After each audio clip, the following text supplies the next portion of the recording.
మూవీస్కి వెళ్ళినా బేకరీస్కి వెళ్ళినా ఎగ్ పఫ్ తినకుండా అస్సలు ఇంటికి రాలేరు చాలా మంది. బయటికి వెళ్ళినప్పుడు ఓకే, మరి ఇంట్లో ఉన్నప్పుడు ఎగ్ పఫ్ తినాలనిపిస్తే ఇంట్లోనే ట్రై చేసుకోండి. కిడ్స్ కూడా స్నాక్స్ లా చాలా బాగుంటుంది. ఇది చాలా అంటే చాలా సింపుల్ అండి. దీనికోసం ముందుగా కడాయిలో ఆయిల్ వేసుకొని జీరా వేసుకొని ఆనియన్స్ అండ్ ఇంకా మిర్చి వేసుకొని బాగా ఫ్రై చేసుకున్న తర్వాత కొంచెం సాల్ట్, ధనియా పౌడర్ అండ్ కారం వేసుకొని బాగా ఫ్రై చేసుకోండి.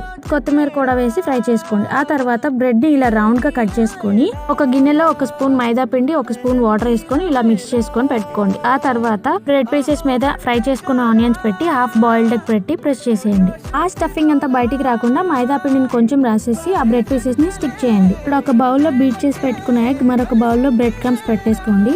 ముందు స్టఫ్ చేసి పెట్టుకున్న బ్రెడ్ ని ఎగ్ లో ఇంకా బ్రెడ్ క్రమ్స్ లో డిప్ చేసి ఆయిల్ లో ఫ్రై చేసుకోండి. ఫైనల్ గా మీకు నచ్చిన కెచప్స్ తో తినేయచ్చు. ఇంకెందుకు లేటు, సబ్స్క్రైబ్ చేసుకొని సపోర్ట్ చేయండి. బాయ్.